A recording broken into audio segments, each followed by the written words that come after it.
Hello students, my name is Neeraj Singh and I welcome you all to my beautiful class. आज हम start करने वाले हैं बहुत सा खूबसूरत topic Newland octave rule. Newland octave rule. तो जैसे जैसे एलिमेंट्स डिस्कवर हो रहे थे, जैसे जैसे जो क्लासिफिकेशन का डेवलपमेंट बढ़ रहा था आगे, तो हर एक साइंटिस्ट अपने एनालिसिस, अपने ऑब्जर्वेशन, अपने एक्सपेरिमेंट के बेसिस पे थ्योरी दे रहे थे। कुछ लिमिटेशंस आते जा रही थी थ्योरीज में और नए नए थ्योरीज बनते जा रहे थे। तो उसी बीच आए न्यूलैंड साइंटिस्ट हमारे, जो कि बहुत ही म्यूजिक प्रेमी थे। ओके, इनका जो कंसेप्ट ही था वो पूरा पूरा म्यूजिकल वोवेल्स के बेसिस पे था। ठीक है, तो आई वेलकम यू ऑल। बढ़िया से हेडिंग डाल लीजिए, Newland octave rule. Okay, Newland octave rule. Okay, year याद रख लीजिएगा इसका, Newland proposed this theory in year 1865। So 1865 इसका ईयर याद रख लीजिएगा। ओके, सो अब देखते हैं कि इसके अकॉर्डिंग इनका क्या कंसेप्ट था। तो he arranged elements on the basis of increasing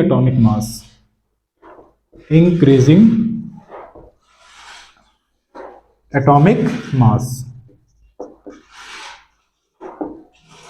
सो इन्होंने एटॉमिक मास के इंक्रीजिंग ऑर्डर में इसको अरेंज कर दिया। ठीक है, then he observed that every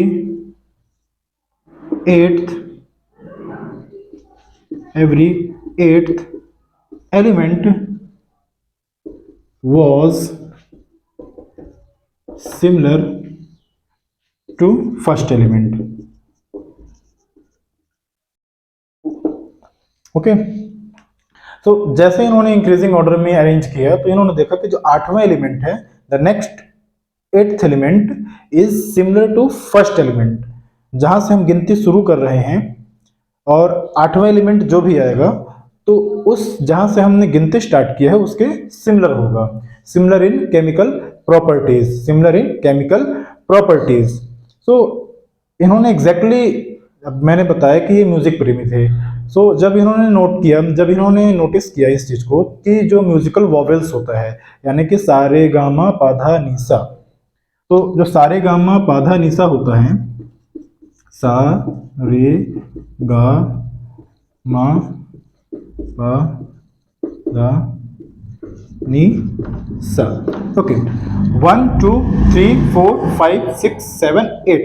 okay, तो यहां से हम जब स्टार्ट करते हैं और एंड जब हम सा में करते हैं तो एक सिमिलरिटी होता है, एक रिपीटिशन होता है, दोहराव आता है। तो उसी प्रकार एलिमेंट में भी एक दोहराव आ रहा था उनके केमिकल प्रॉपर्टी में। उनके केमिकल प्रॉपर्टी में एक दोहराव यानी कि रिपीटिशन था। किसका रिपीटिशन? केमिकल प्रॉपर्टीज का। तो उन्होंने देखा कि जब ये इंक्रीजिंग ऑर्डर हम में इस जितने भी एलिमेंट्स हैं, उस एलिमेंट्स को जब हम इंक्रीजिंग ऑर्डर में रखते हैं तो जो एट्थ एलिमेंट है वो पहले एलिमेंट के सिमिलर हैं। फॉर एग्जांपल समझ लेते हैं, जैसे जब इंक्रीजिंग ऑर्डर में हम रखते हैं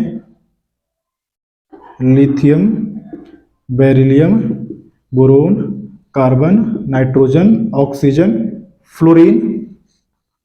अब फ्लोरीन के बाद तो नियोन आता है, बट एक बात यहाँ पे नोट करने वाली बात ये है कि जिस टाइम पे ये अपना थ्योरी डेवलप कर रहे थे उस टाइम पे इनर्ट गैसेस की, यानी कि जो जीरो ग्रुप गैसेस होते हैं, helium, neon, argon, krypton, xenon, radon, उस टाइम पे ये डिस्कवर नहीं हुए थे। तो उस टाइम पे जब डिस्कवर नहीं हुए थे तो फ्लोरीन के बाद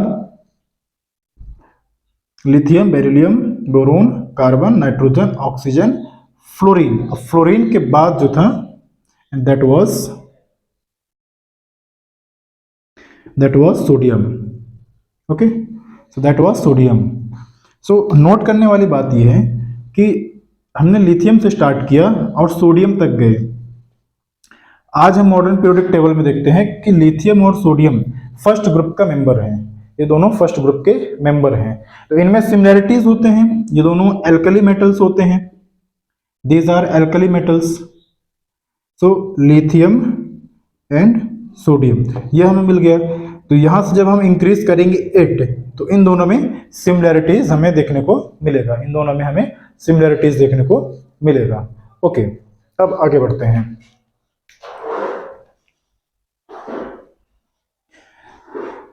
सो लिथियम से हमने स्टार्ट किया, सोडियम तक गए। तो सोडियम तक जाने में जो रिपीटेशन है वो केमिकल प्रॉपर्टी का देखने को मिल रहा है। अब जब सोडियम के बाद यानी कि लिथियम, अब सोडियम, इसको एक्चुअली मैं नीचे लिख देता हूं इसको मैं, ठीक है।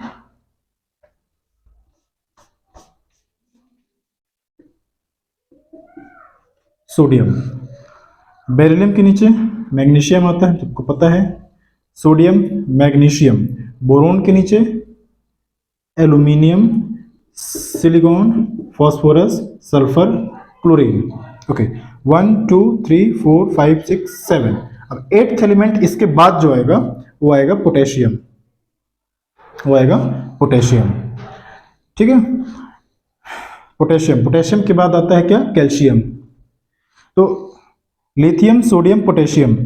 तो जब भी हम 8 इंक्रीज करेंगे, 8 इंक्रीज करेंगे, इंक्रीजिंग ऑर्डर में जब हम इंक्रीज रखेंगे इसको, तो जो 8th एलिमेंट आएगा वो एग्जैक्टली पहले वाले के सिमिलर होगा। It will be similar to first element.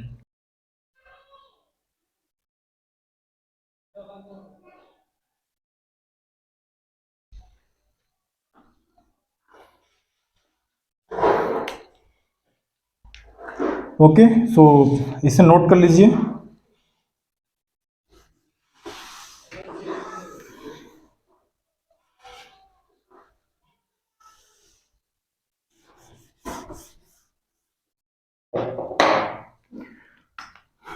So lithium, sodium और potassium.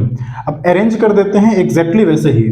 Lithium, beryllium, boron, carbon, nitrogen, oxygen, fluorine. Okay, उस टाइम तक में ये जो जीरो ग्रुप थे यानी कि helium, neon, argon, krypton, xenon, radon, ये डिस्कवर नहीं हुए थे उस टाइम पर, ठीक है। अब कहीं से भी हम स्टार्ट करेंगे, जो 8th वाला एलिमेंट आएगा वो हमेशा सिमिलर होगा। सोडियम, सोडियम के बाद आएगा sodium, magnesium, aluminium, silicon, phosphorus, sulphur, chlorine. अगर मैं फ्लोरीन से स्टार्ट करूंगा तो 1 2 3 4 5 6 7 8, देखिए एक ही ग्रुप के हैं, हैलोजेंस ग्रुप कहते हैं। Halogens, fluorine, chlorine, bromine, iodine, astatine, ये हैलोजेंस ग्रुप के हैं, ठीक। सिमिलरली अगर मैं नाइट्रोजन से स्टार्ट करूं तो 1 2 3 4 5 6 7 8, तो नाइट्रोजन के नीचे फास्फोरस आ रहा है, यानी कि एक ही ग्रुप के मेंबर्स आ रहे हैं। ओके, सो 8 इंक्रीज करने पर, यानी कि ऑक्सीजन में भी सा रे गा मा पा धा नी सा। ओके, सा से हमने स्टार्ट किया और सा में जा रहा है। तो ये बेसिक से इतना कंसेप्ट था और इसमें बहुत ज़्यादा कोई कंसेप्ट नहीं है कि हमको इसके लिए बहुत ज़्यादा सोचना पड़े।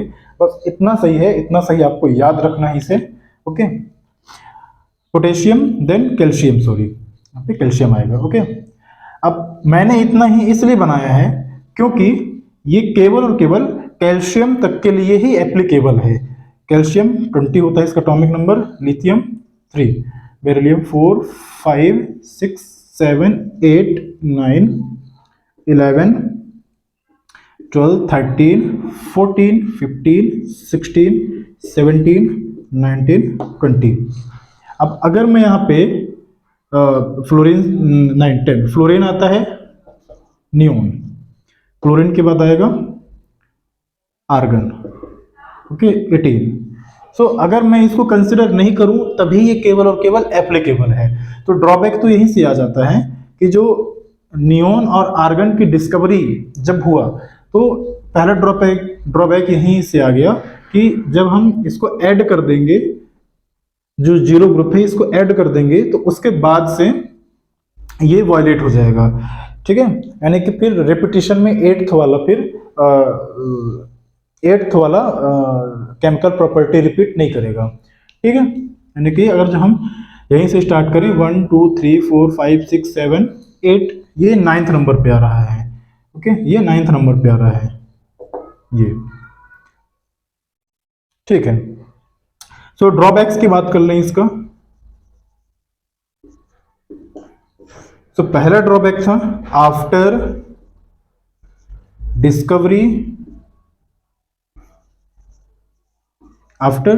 Discovery of inert gases, this theory was dropped out। Okay, second इसका जो ड्रॉबैक है, it is only applicable up to calcium.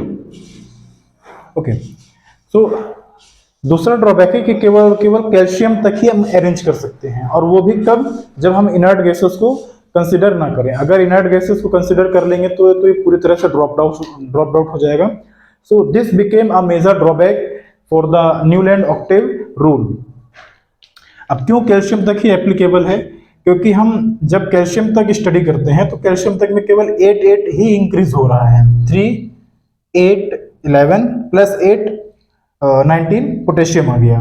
Okay, calcium के बाद scandium, titanium, vanadium, chromium, manganese, iron, cobalt, निकल, कॉपर, जिंक, यहां से स्टार्ट हो जाते हैं डी ब्लॉक एलिमेंट। सो डी ब्लॉक एलिमेंट में जो गैप होता है वो 18 एलिमेंट्स का आता है। तो 18 एलिमेंट्स के गैप की वजह से ये तो पूरी तरह से वायलेट हो जाएगा। ओके, सो ये केवल और केवल कैल्शियम तक के लिए ही एप्लीकेबल है। So this is a major drawback. Okay.